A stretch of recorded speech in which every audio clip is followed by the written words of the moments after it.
vamos a empezar a ver cómo se aborda este problema de las lesiones, cómo abordamos en realidad el proceso patológico. Lo primero que hay que hacer, como en cualquier proceso patológico, inclusive en la medicina, es diagnosticarlo, ver qué es lo que está pasando. El estudio de del proceso patológico implica seguir esa secuencia que planteé en un principio. Empezar por el síntoma y llegar al origen.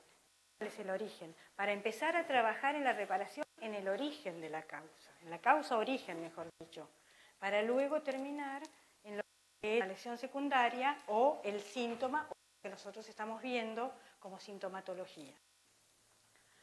Luego hay que establecer, una vez que tenemos estudiado el proceso patológico, qué es lo que está pasando, hay que establecer la estrategia de reparación en toda la secuencia del proceso patológico, desde las lesiones primarias hasta las lesiones secundarias, hasta el origen, hasta la causa origen. Y el otro punto que tenemos que tener en cuenta y que es muy importante, porque nos permite esto de realimentar los procesos de diseño, realimentar el propio proceso de mantenimiento, ir viendo qué es lo que va a pasar en futuras apariciones de lesiones, es la hipótesis de la prevención, ¿no? Trabajar bajo este concepto de la prevención. Tal cual en la medicina, siempre es mucho mejor trabajar en la prevención que curar una vez que ocurrió algo.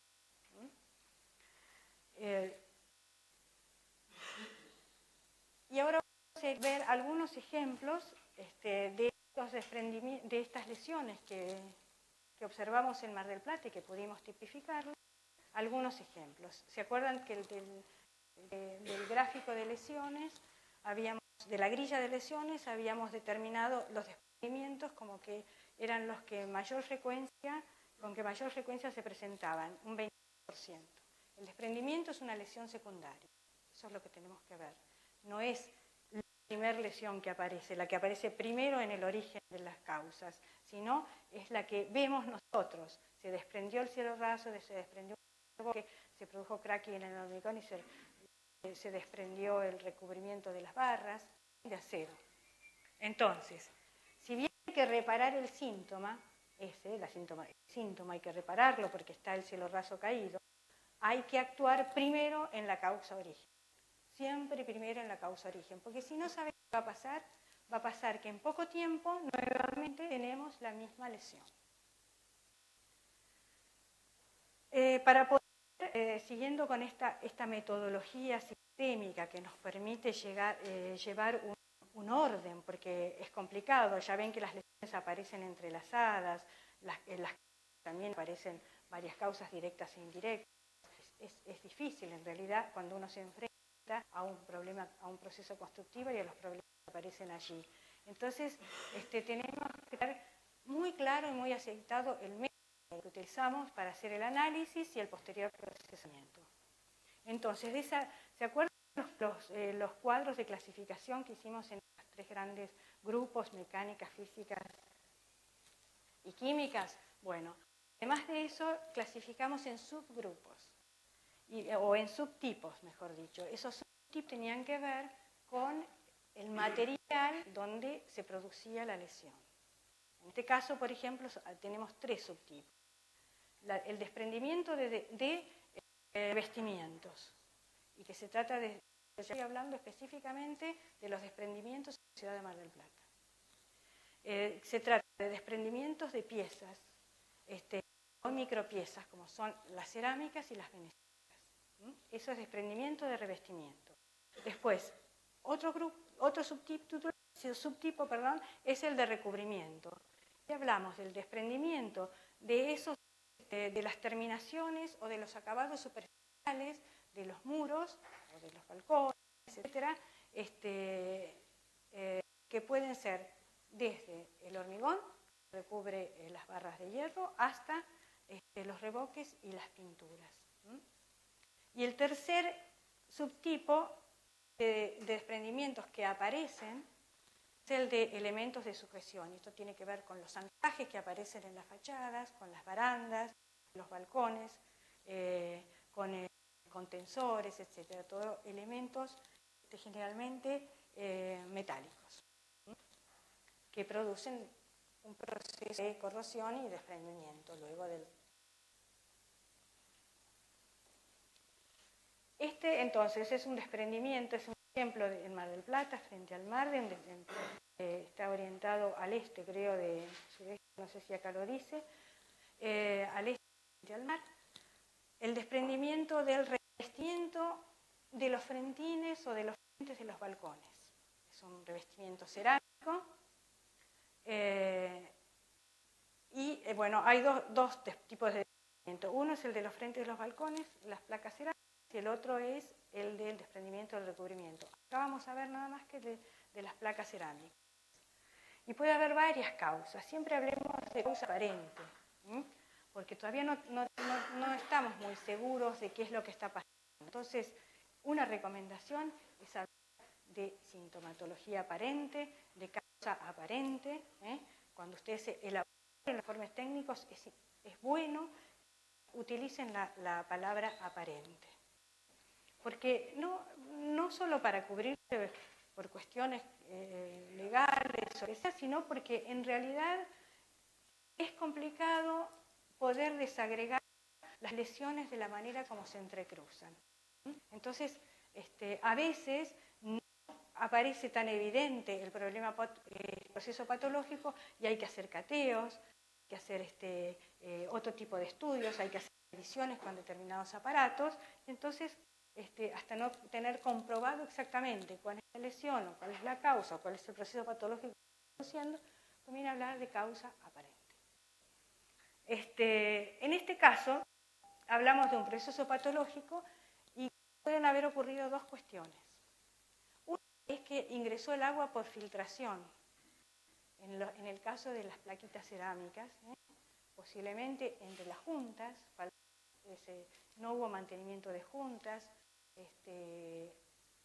y el agua se filtró y produjo la erosión de los morteros, y eso provocó desprendimiento de las placas.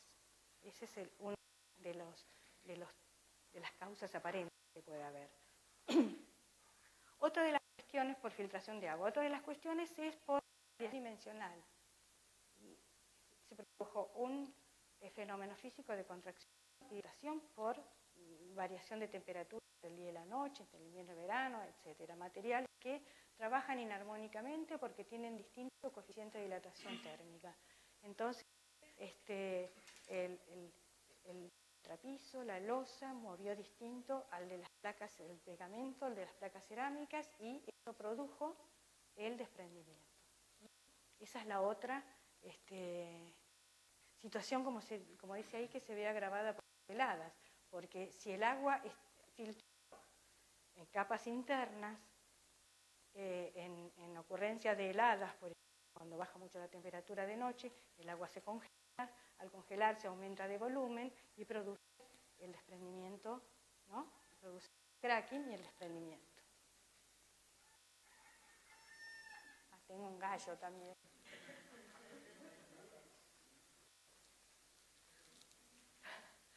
Una de las causas del desprendimiento, este tipo de revestimientos, le agradezco también al estudio de Lel que me facilitó algunas de las imágenes, creo que este es uno de los cateos que hicieron ustedes, tiene que ver con distintos tipos de causas. Es un edificio que, si ustedes observan la imagen, como unos están marcados los revestimientos cerámicos. Bueno, aquí se hizo un cateo en todas estas placas para ver cuáles de todas estas estaba desprendida. Entonces, las causas del desprendimiento pueden ser varias. Material de adherencia, no el correcto, o tiene un problema del sustrato.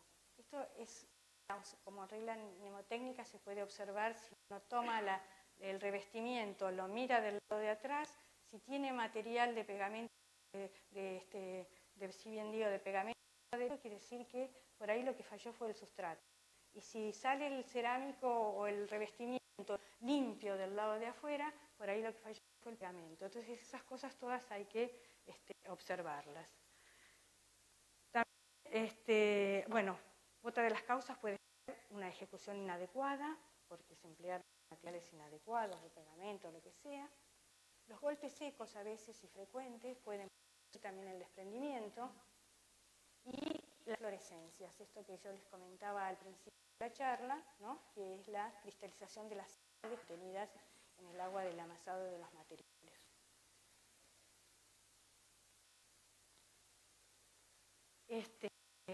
Para poder plantear un esquema de reparación, en el caso de los revestimientos, los tenemos que clasificar en grados.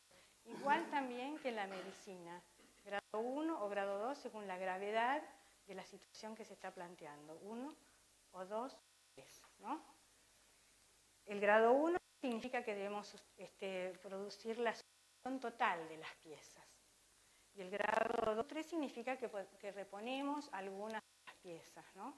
Bueno, y una secuencia, que es la que, digamos, yo les lanzo aquí, no quiere decir que sea la única de reparación, puede ser esta, que tiene que ver con la demolición total y el retiro, en el caso de la sustitución total de piezas, el retiro de todas las piezas que están rotas, falladas, que están fisuradas, etc. Todo el material afectado. La preparación adecuada de sustrato, si es que el que falló fue el sustrato, ¿no? Entonces, una preparación adecuada en cuanto a rugosidad y en cuanto a humedad, para recibir el pegamento y la aplicación de la placa de revestimiento.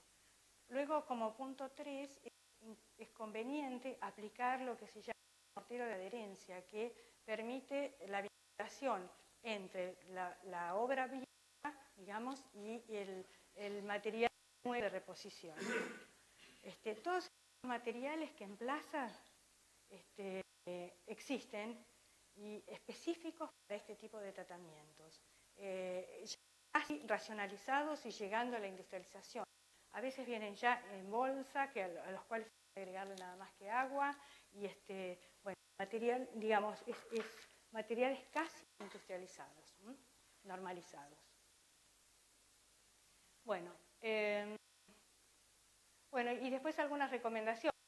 Cuando la aplicación del mortero de adherencia sobre el soporte, para evitar la rigidez entre lo viejo y lo nuevo, y cuando se trata de piezas que van a estar sometidas a mucha exigencia de tipo química o mecánica, entonces, bueno, habrá que considerar qué tipo de mortero es el que utilizamos. En general, hay que atender mucho las recomendaciones del fabricante de estos elementos, ¿no? Y seguir bien, no sacar los elementos estos que se venden específicamente para determinados arreglos, lógica propia del elemento que se está utilizando. Utilizarlo con la lógica de la industrialización, conforme a norma. Y bueno, luego se colocarán las piezas nuevas y hay que tener cuidado en climas como el nuestro en la ejecución de la junta. Provocar una junta, es importante provocar una junta lo más flexible posible para permitir esa dilatación térmica independiente de estos componentes, sobre todo en estos últimos tiempos donde ya no trabajamos con una pared maciza tradicional, sino que trabajamos con componentes multicapa que trabajan totalmente inarmónicamente. Entonces, tienen diferentes coeficientes y dilatan de maneras diferentes. Entonces, hay que producir las juntas de dilatación, en este caso estamos planteando como modulares y uniones abiertas, pues según el tipo de mortero que estén utilizando. Bueno, este es el caso del mismo revestimiento de desprendimiento, pero cuando hay una reposición parcial de piezas, sustitución parcial de piezas. También hay que retirar las flojas, las mal adheridas, las fisuradas o las que están defectuosas. Habrá que completar la carpeta cementicia en aquellos lugares donde hemos sacado el revestimiento, que está deteriorada, con un mortero especial, digamos con este carbón de 1,3, y en lo posible aditivando componentes hidrofugantes, porque es un elemento, esa parte del componente ha estado afectado, puede estar fisurado, etc. Entonces es importante agregarle, hoy la industria nos ofrece todos estos productos para mejorar la adherencia, la trabajabilidad de los morteros, ¿no? Muy importante en el caso de los balcones y de las plaquitas de revestimiento, cuando vuelvan a colocar las placas, rehacer la carpeta cementicia, el pegamento y las placas, diseñarlo con una pendiente al balcón. Hemos encontrado en Mar del Plata, sobre todo en aquellos construidos entre el 60 y el 80, balcones que no tienen aisladoras. Los muros están en contacto con el exterior. Que no tienen desagües pluviales. Entonces, todas esas cuestiones que tienen que ver con, en realidad, un diseño constructivo, luego es objeto de lesiones. Entonces, si no tenemos desagüe pluvial, hagámosle la pendiente suficiente, tipo un alféizar, a las plaquitas para que el agua no se deposite entre el mortero y la placa. Bueno, también hay que asentar las placas con un adhesivo flexible, en lo posible. Siempre esto lo van a encontrar continuamente porque el adhesivo flexible lo que le va a permitir es que la libre dilatación, no una dilatación lo menos rígida posible. Bueno, y después becar la ejecución de las juntas. Siempre los problemas mayores aparecen en las juntas, en esas interfaces, de cualquier parte del edificio que consideremos, la junta. La unión entre la cubierta y el muro, donde se combinan varios subsistemas, desde el estructural, el cerramiento, el pluvial, la cubierta. Ese es un encuentro que hay que tenerlo, diseñarlo con mucho cuidado para que luego no ocurran estas cuestiones de desprendimientos.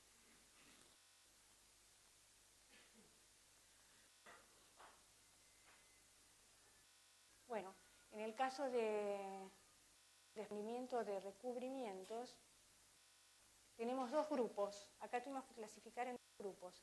Aquellos que tienen que ver con las terminaciones, como son, por ejemplo, los recubrimientos sobre mampostería, las terminaciones in situ que tienen que ver con los revoques, que se colocan en estado plástico y luego se endurecen, distintos tipos de revoques y de morteros, y los de recubrimientos sobre componentes y o elementos de hormigón armado. Hicimos esta separación porque los procesos patológicos son distintos, entonces el tipo de tarea que vamos a aplicar es distinta.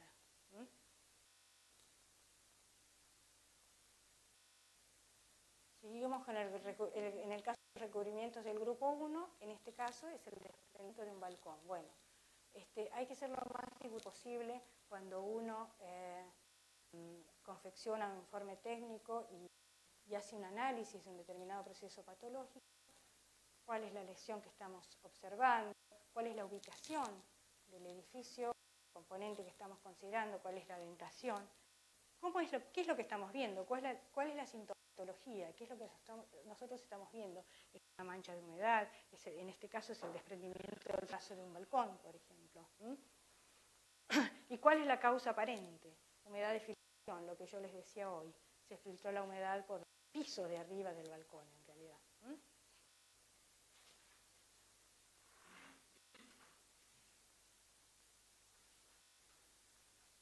En el caso de los recubrimientos del primer grupo, el grupo 1, tenemos que hacer una salvedad. Cuando son las de grado 1, cuando se sustituye totalmente el revoque. Y la de grado 2, en el caso de un revoque. La de grado 2 o 3, se repara parcialmente partes del componente o partes del revoque. En el caso de, y tenemos que hacer también una salvedad acá, lo que es un revoque tradicional y lo que es un revoque racionalizado o tendiente, no tradicional, tendiente a la industrialización, que seguramente fue confeccionado con un material de los llamados monocapa, que tiene una forma de colocarse distinta al reboque tradicional. Entonces, estas cosas hay que tenerlas muy en claro y hay que consignarlas. Porque de cómo nos diagnostiquemos y de cómo analicemos va a ser cómo determinemos la tarea de reparación. Entonces, en el caso del grupo 1, del grado 1, o sea, revoques, sustitución tal del revoque, bueno, habrá que retirar el material deteriorado, el yo desprendido, total o parcialmente, según lo que encontremos. Se limpiará la superficie a tratar, que debe quedar limpia, de grasas, de hongos, de todo eso, y se deberá rehacer el revoque en todas las capas. Se está hablando de un revoque tradicional en este caso, ¿no? Es conveniente, una recomendación, que en estos revoques mezclados, digamos, perfeccionados al pie de obra, revoques tradicionales, conviene, o sea, agregar al amasado del cemento un aireante que le confiere propiedades físico-químicas y que le da mayor resistencia a la trabajabilidad, perdón, y le da más plasticidad al revoque. Todos estos productos, en realidad, hay empresas especializadas y que venden los productos específicos para este sector o subsector de la construcción, que es el mantenimiento. Y en el caso de un revoque no tradicional, entonces el caso sería la sustitución total, por ejemplo, retirar el material deteriorado, desprendido, se limpiará la superficie a tratar, se deberá cubrir con cinta de enmascarar el espacio o la superficie que debemos reparar. Hay que distribuir uniformemente una base impermeable para el revestimiento, aplicar las manos a rodillo. Esto es una forma, digamos, es una forma aconsejable. Es decir, que haya colegas que lo puedan hacer de otra forma, también bien, ¿no es cierto? Pero bueno, es una de las formas aconsejables. Y en lo posible esas dos manos en forma cruzada. Se deberá de secar. Luego se aplicará el revestimiento plástico y estos revestimientos que son a base de polímeros acrílicos o cuarzo y que se proyectan con soplete en muchos de los casos. Y luego se retirará la cinta de enmascarar antes que fragüe totalmente el revestimiento para que no quede marcado. Este tipo de revestimientos es aconsejable no aplicarlos a menos de 10 grados de temperatura ambiente. Ni días ventosos, como dice ahí, ni expuestos al sol directo, porque puede dañar el proceso de secado de eso, ¿no? En este caso es el desprendimiento del recubrimiento. Aquí estamos hablando de una lesión, desprendimiento del revestimiento de una columna de hormigón armado. Está ubicado en un edificio en esquina, la orientación, bueno, no importa. La sintomatología se ha desprendido el recubrimiento de la columna de hormigón armado siguiendo la armadura principal. Todas estas cosas, en lo posible, siempre hay que detallar lo más posible, siguiendo la armadura principal. La causa aparente sería posible presencia de humedad, como puse ahí, de filtración. Ingresó por alguna fisura. Antes ha habido una fisura. Ingresó por una fisura el agua, produjo la oxidación de los hierros. La oxidación de los hierros, ustedes saben que la capa de los hierros, en presencia del aire o del agua, el hierro, forma una capa de óxido férrico que en casi todos los metales sirve de protección, menos en el hierro. En el hierro se produce luego, esa capa es muy rosa, es una capa que se demina, que se ensucia con rapidez, entonces se produce un proceso electroquímico y comienza la corrosión. El primer estadio es la oxidación previa, y luego se corroen los hierros. Entonces, ha habido una fisura, se filtró agua, se oxidaron los hierros, hubo corrosión de hierros y se produjo un aumento del hierro. Cuando se corroe, se delamina, aumenta de volumen. Al aumentar de volumen, produce cracking en el revestimiento del hormigón. Entonces, la última lesión, la que vemos, es el rendimiento, por eso es una lesión secundaria. Pero el origen es otro, debemos ver qué pasó con estas fisuras. Bien.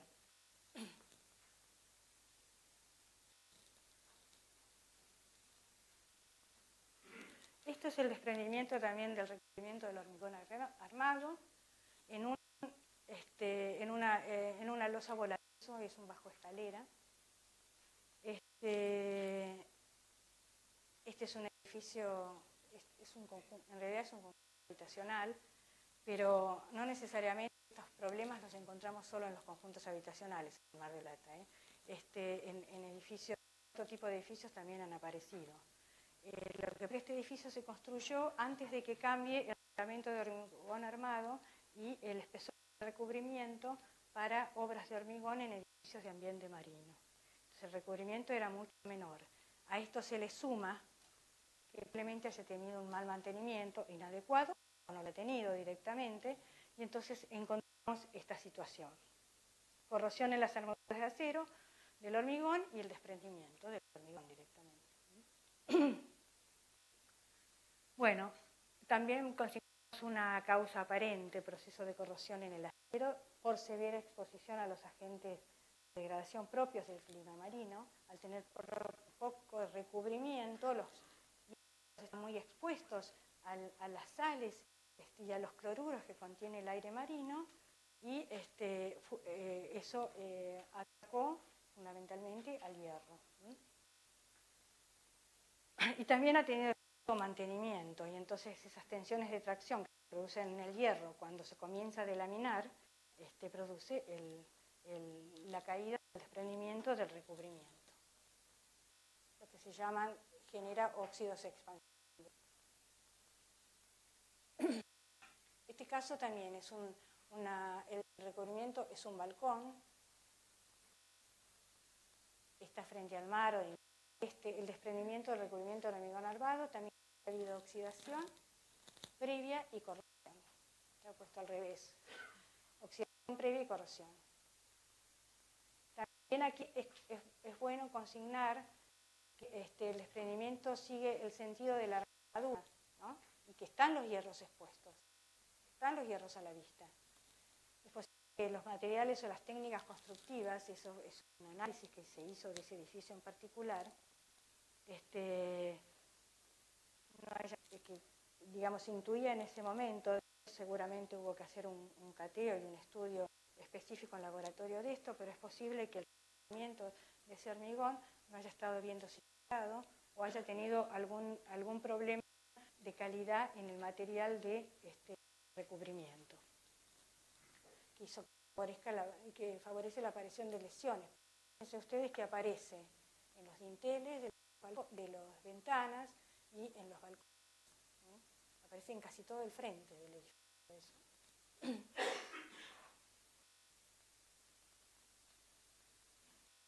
Bueno, ¿cómo organizamos un esquema de reacción para un proceso patológico que involucra todas estas lesiones, ¿no? La oxidación previa, la corrosión, el desprendimiento, ¿no? Que son lesiones que se encuentran entrelazadas, como dije hace un rato. Entonces, en este caso les consignamos aquí un esquema de reparación para dinteles y vigas de hormigón armado, ¿sí? Que es una de las cosas que más encontramos en los envolventes de los edificios, la lesión. Bueno, habrá que, como recomendaciones generales, habrá que retirar todo el material flojo o desprendible. Se recomienda hacerlo con cortafierro, con masa, descartar totalmente la armadura si corresponde. Si tenemos que llegar a la armadura, debemos llegar a la armadura para limpiarla. La limpieza puede ser manual o con cepillo, en forma mecánica, con cepillo de acero, y allí donde se pueda se podrá arenar. Lo que no se puede arenar en los frentes de Mar del Plata, así que hay que hacerlo manualmente. Y luego, bueno, hasta remover el óxido de las barras comprometidas. En el caso de observarse, porque la corrosión es muy avanzada, una disminución de la sección del hierro mayor del 20%, no se puede reparar eso si no se consulta con algún naturalista, con la dirección de obra, con el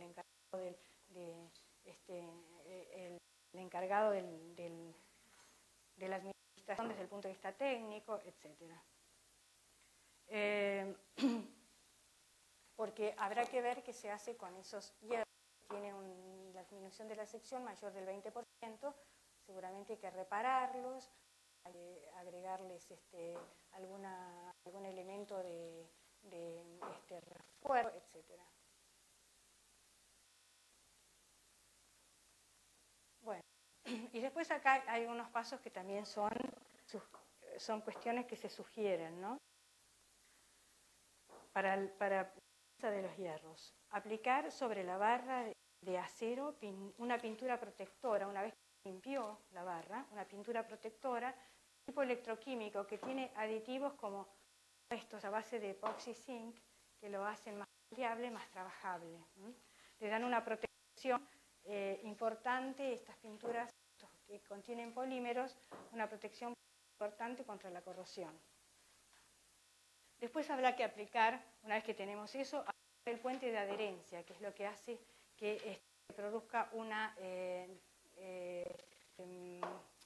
digamos, contrarreste la vinculación entre la obra vieja de hormigón y el mortero de reparación. Para el mortero de reparación existen, como dice la imagen, productos a base de cemento y de cintas epoxídicas que permiten de tres componentes, en ese caso, que se aplican sobre la armadura de hormigón de hierro y funcionan como una protección anticorrosiva, pero también como puente de adherencia, las dos cosas a la vez. Bueno, después habrá que cubrir todas las seguridades del soporte, aplicando hormigón tradicional, o aquellos que vienen ya preparados para producir los arreglos correspondientes, y luego los morteros de reparación. Y luego, bueno, si se trata de, como dijimos, de vigas y de dinteles, habrá que aplicar estos morteros a la cal con un ligante, de manera que además podamos fabricar nuevamente la arista, digamos, ¿no? Diseñar y fabricar nuevamente la arista que estamos considerando en el dintel o en la viga, con este mortero de cal. La oxidación y corrosión, recuerdan que juntas aparecían con una frecuencia de un 21,7% más o menos. Y acá las clasificamos también según varias cuestiones, las subclasificamos, digamos, a estas lesiones, según el proceso patológico que se produce. Cuando hay oxidación previa es lo que les comenté, la capa de óxido férrico que se forma sobre las barras de hierro en contacto con el aire o con el agua. Por par galvánico, cuando se produce un ánodo y un cátodo por diferencias de humedad. Se une un elemento que está seco con un elemento que está húmedo. Entonces se produce una corriente galvánica y esto hace que se oxide el hierro. Por aireación diferencial. La aireación diferencial ocurre en los elementos horizontales. Por ejemplo, en los elementos de barandas horizontales. Cuando la parte de arriba de la baranda, o en los dinteles también, o en los alféizares de las ventanas. Cuando la superficie superior de la baranda está seca y las gotas quedaron en la superficie abajo del elemento considerado. esas dos caras del elemento tienen una aireación diferencial. Y eso provoca, vamos a ver en algunos ejemplos, la oxidación y la corrosión del elemento varano que estamos considerando. Aireación diferencial. La corrosión intergranular. Eso ocurre generalmente en el acero inoxidable.